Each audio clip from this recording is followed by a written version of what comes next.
Madame la maire, chers collègues, permettez-moi de replacer cette délibération dans la réalité précise de notre territoire.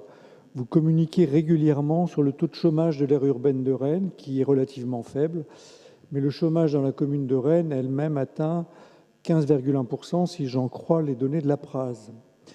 Ce chiffre, nettement plus élevé que le taux moyen au niveau national, autour de 7,7%, doit être assumé collectivement, car il traduit des difficultés profondes d'accès à l'emploi pour une partie importante des Rennais.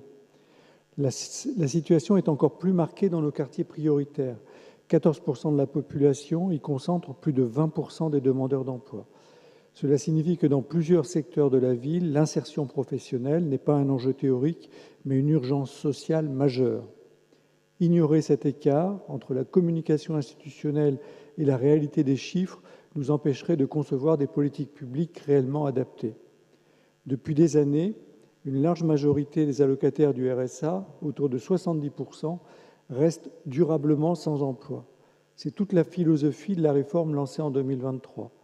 Assumer le constat que notre système d'accompagnement ne fonctionne pas, car derrière les pourcentages, il y a des vies figées, des parcours brisés et souvent des situations où la collectivité n'a plus été en capacité de remettre les gens en mouvement.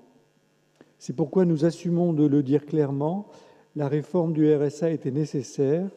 Elle remet les allocataires dans une dynamique active.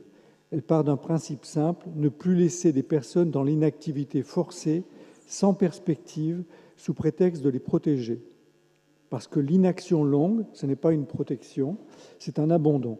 Et l'immense majorité des travailleurs sociaux vous diront la même chose. Et contrairement à ce que certains caricaturent, cette réforme n'a rien d'une machine aveugle.